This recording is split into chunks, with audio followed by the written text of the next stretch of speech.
शब्दों की महिमा बहुत होती है। किसी को किसी के नाम से प्यार से बुलाएं तो वह खुश होता है, और वही शब्द अगर गाली बन जाए तो लड़ाई झगड़ा हो जाता है। परंतु अगर शब्द नहीं है तो क्या हमारी प्रार्थना स्वीकार नहीं होती? क्या हमें अगर मंत्र नहीं आते, आरती नहीं आती, या भगवान को कैसे मनाया जाता है, तो क्या भगवान तक वह बात नहीं पहुंच पाती? या हम दिन रात भगवान का नाम ले रहे हैं, जाप कर रहे हैं, मंत्र कर रहे हैं, तो ही भगवान तक वह बात पहुंचती है? नहीं, ऐसा नहीं है। इसको हम ऐसे समझ सकते हैं कि जब तक आपको उस नाम की अनुभूति ना हो, यानी आपके अंतर्मन से उस नाम जाप की, उस स्वरूप की आपको अनुभूति ना हो, आपको लगाव महसूस ना हो, आपको अपने आसपास महसूस ना हो, तब तक उस नाम जाप में कुछ भी नहीं रखा है। लोगों ने एक बात सुनी है कि कलयुग में सिर्फ नाम उच्चारण ही बहुत है, यानी अगर आप सुबह से लेकर शाम तक नाम जाप करते रहते हैं तो भी आपका कल्याण हो जाएगा। तो उसके पीछे की लॉजिक को समझिए।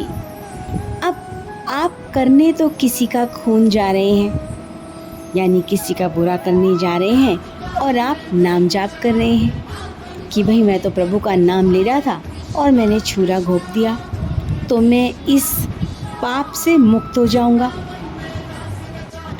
तो क्या ये संभव है?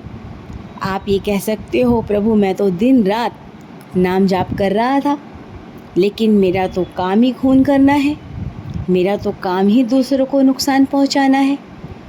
तो आप ही ने लिखा है कि कलयुग में नाम आधारा, इसलिए मैं नाम जाप करता हूँ।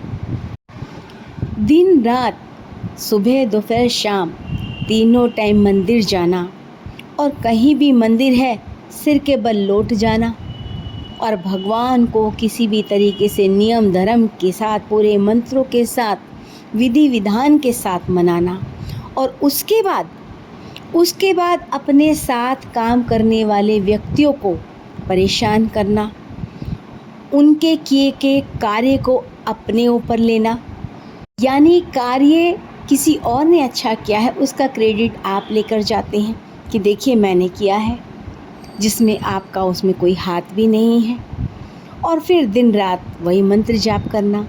तो क्या आप सोचते हैं कि प्रसन्न होंगे भगवान आपकी धूप बत्ती अगरबत्ती से? आपकी सोच ये कहती है कि नियम धर्म के साथ में मंदिर जाइए, पूजा पाठ करिए, और आप हर कर्म के फल से बच जाएंगे। क्या आप सबको भी यह लगता है? एक सेठ जी के पास एक नौकर काम करता था। नौकर दिन रात देखता था कि जो हमारे सेठ जी हैं हर मंदिर के सामने उल्टे सीधे होते हैं, यानी पूरा मत्था टेकते हैं, मंत्र जाप करते हैं, विधि विधान के साथ समय के साथ जाते हैं, बिना भगवान को पूजन के खाना नहीं खाते, और जब वह अपने कार्यस्थल यानी दुकान शॉप जो भी है वहाँ आते थे तो वहाँ वही सब कुछ गड़बड़ झाला।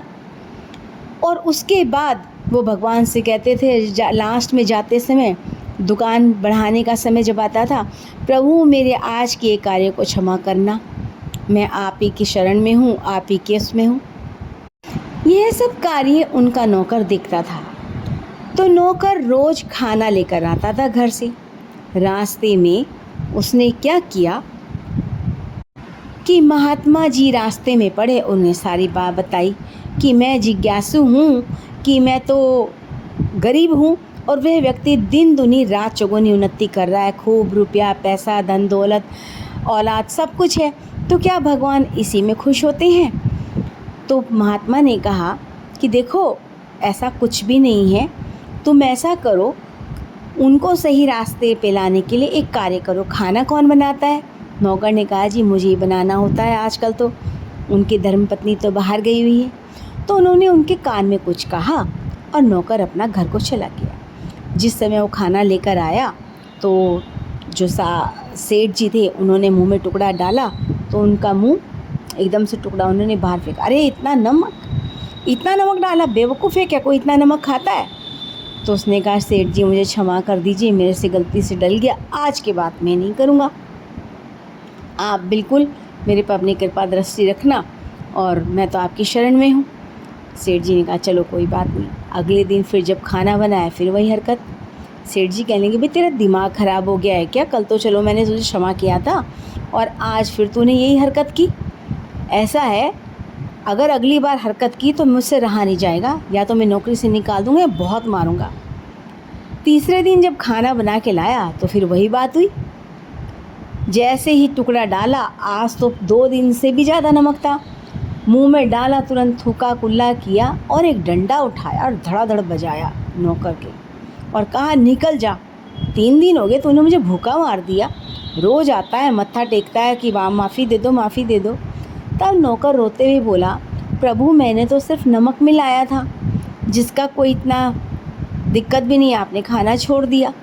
लेकिन आप तो प्रतिदिन और इतने सालों से एक ही कार्य करते आ रहे हो, आपको भी मालूम है कि कोई कार्य गलत है और उसके बाद आप भगवान के सामने दिया बत्ती करते हो और उनसे क्षमा मांगते हो, तो आपका क्या होगा?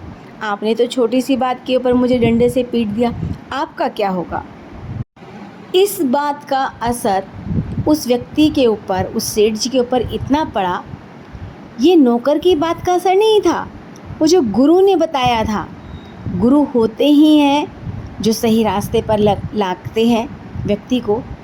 गुरु ने वो वचन उनको दिए और एक नौकर जो उनका हितैषी था, जो उनको सही रास्ते पे लाना चाहता था, क्योंकि वह रोजी रोटी वहीं से खा रहा था, उसको भी पाप का भागी बनना पड़ता था। यही सोच के उसने गुरु जी से वो दीक्षा लेकर उनको वह कार्य किया और सेठ जी सही रास्ते पर आए। तो जैसे कि बताया कि आप दिन रात नाम जप करते रहें और जब तक आपको उसकी अनुभूति ना हो, जब तक आपको उस नाम से लगाव ना हो, आप क्षण क्षण पल पल उन्हें अपने पास महसूस ना करें, कोई गलत कार्य करते समय आपके अंदर से आवाज़ आए, तब तक ये समझ लीजिएगा कि अगर ना आए आपको आवाज़ कि भाई मैं क्या गलत कर रहा हूँ क्या नहीं, तो फिर कोई नाम जाप का कोई फ़ायदा नहीं है। जिनकी ज़बान नहीं होती, जो बोलना नहीं जानते या जिनको अभी भाषा नहीं आती, तो क्या उनकी भगवान नहीं सुनता? भगवान सुनता है। तो यही बात है कि शब्दों के फेर में ना पड़े।